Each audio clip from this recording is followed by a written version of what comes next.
Good morning. Okay, have said. Thank you, sir. Yes, sir. Hi guys, आज हम लोग बात करने वाले हैं कॉन्स्टिट्यूशन ऑफ इंडिया की, भारत का संविधान के विषय में। तो आप भारत के संविधान के विषय में थोड़ा से इसकी पृष्ठभूमि को समझ लीजिए। इंडियन कॉन्स्टिट्यूशन क्या होता है या संविधान क्या होता है, जिसे हम कह सकते हैं रूल ऑफ लॉ, कानूनों का संग्रह, नियमों का संग्रह।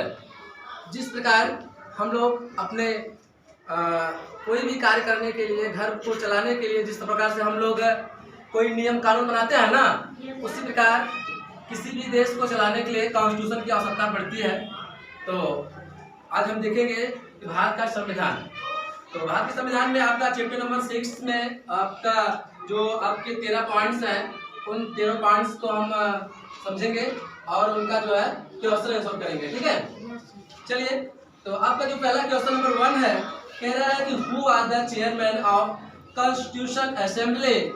बात कर रहा है कि बताइए आपका जो संविधान सभा के अध्यक्ष कौन थे? Doctor Rajendra Prasad. Question number 2 जो है आपका, who are the chairman of the draft committee. प्रारूप समिति के अध्यक्ष कौन है?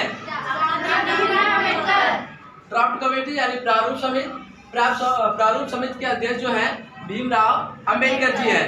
इन्हें भारतीय संविधान का या फादर ऑफ कॉन्स्टिट्यूशन या संविधान का जनक कहा जाता है। क्या कहा जाता है? या चलिए आगे देखिए। When was the constitution adopted. कह रहा है कि हमारा संविधान कब बनकर तैयार हो गया था? 26 नवंबर 1949 यानी 26 नवंबर 1949 को। इसी डेट को हम लोग कॉन्स्टिट्यूशन डे मनाते हैं, संविधान दिवस। क्या मनाते हैं? संविधान दिवस मनाते हैं। लेकिन जो हमारा कॉन्स्टिट्यूशन है वह लागू कब हुआ था, यानी संविधान लागू कब हुआ था? 26 जनवरी 1950। चलिए, तो आप देखेंगे जो कॉन्स्टिट्यूशन है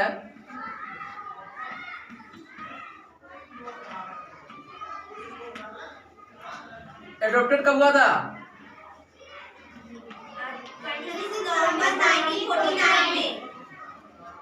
26 नवंबर 1949 में। इस डेट को हम क्या मनाते हैं? क्या मनाते हैं? कॉन्स्टिट्यूशन डे यानी संविधान दिवस। क्या कहते हैं? संविधान दिवस। तो आइए हम अगले क्वेश्चन में, नेक्स्ट क्वेश्चन में बात करते हैं। अगला क्वेश्चन है आपका, when did the constitution come into force. आपका संविधान कब लागू हुआ था? 26 जनवरी 1950। गुड, बहुत अच्छा। अगला देखिए, which state of the union, Indian union has a separate constitution. कह रहा है कि भारतीय संविधान से कौन सा राज्य संघ अलग था? जम्मू एंड कश्मीर।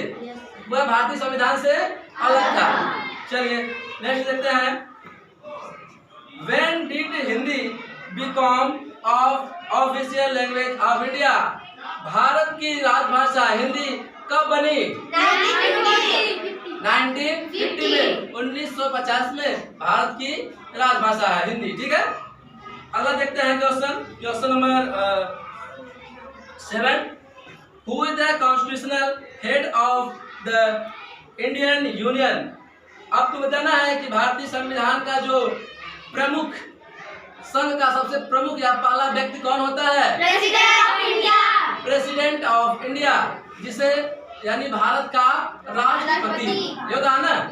भारत के राष्ट्रपति का, भारत का सर्वोच्च नागरिक और प्रथम नागरिक और तीनों सेनाओं का प्रमुख भी कहा जाता है। ठीक, चलिए अगला क्वेश्चन बात करते हैं हम लोग। What is the constitution name of the India? भारतीय संविधान के अनुसार भारत का नाम क्या है? Republic of India. गुड, बहुत अच्छा।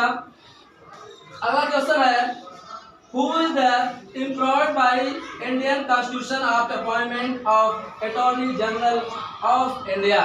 मैंने आपको बताया था कि जो अटॉर्नी जनरल होता है महान न्यायवादी से बोलते हैं, क्या बोलते हैं? महान न्यायवादी। हाँ, इसमें कह रहा है कि भारतीय संविधान के अनुसार महान न्यायवादी, जो जनरल महान न्यायवादी, उसकी नियुक्ति कौन करता है?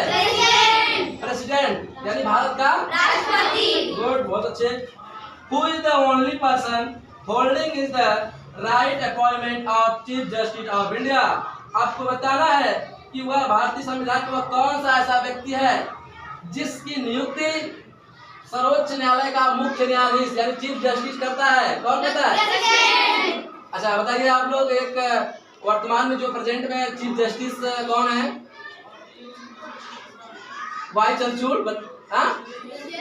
सुप्रीम कोर्ट कहाँ है हमारा? कहाँ है? हाँ, सुप्रीम कोर्ट हमारा कहाँ है? तो राष्ट्रपति का जो नियुक्ति करता है चीफ जस्टिस करता है, मुख्य न्यायाधीश करता है, ठीक ना। चलिए क्वेश्चन नंबर हम बात करते हैं 11 की। How long it took the draft of constitution of India? Bharat का संविधान बनने में कितना समय लगा था? 2 years 11 month and 18 days, यानी 2 वर्ष 11 महीना और 18 दिन। गुड। क्वेश्चन नंबर 12 है आपका, under which article human trafficking and forced labour are punishable offence by law? कह रहा है भारतीय संविधान के कानून के अनुसार किस अनुच्छेद में मानव तस्करी मतलब समझते हो आप लोग? ह्यूमन ट्रैफिकिंग क्या होता है? मानव तस्करी, यानी मानव को जो खरीद फरोख्त होता है, जो खरीदते और बेचते हैं, उसे हम मानव तस्करी कहते हैं, ठीक है। तो यह किस अनुच्छेद के तहत हमको यह अधिकार मिला है?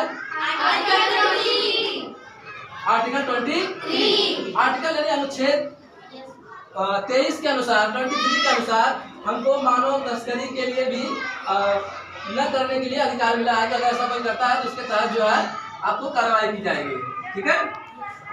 चलिए अगला क्वेश्चन देखते हैं 13 का। विच आर्टिकल प्रोहिबिट्स और employed of child labour under of the age 14?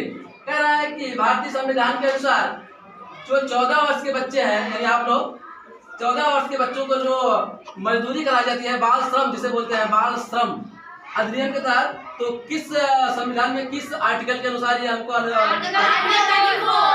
ये अधिकार मिला है कि आर्टिकल 24 के तहत हमसे कोई, अगर हमारी उम्र 14 साल से कम है तो हमें कोई बाल श्रम नहीं करवा सकता है। क्यों? तो ये है आपका इंडियन कॉन्स्टिट्यूशन के मुख्य जो टॉपिक्स थे आपके चैप्टर 6 से। तो कल आप लोग जो है कि इसमें का मतलब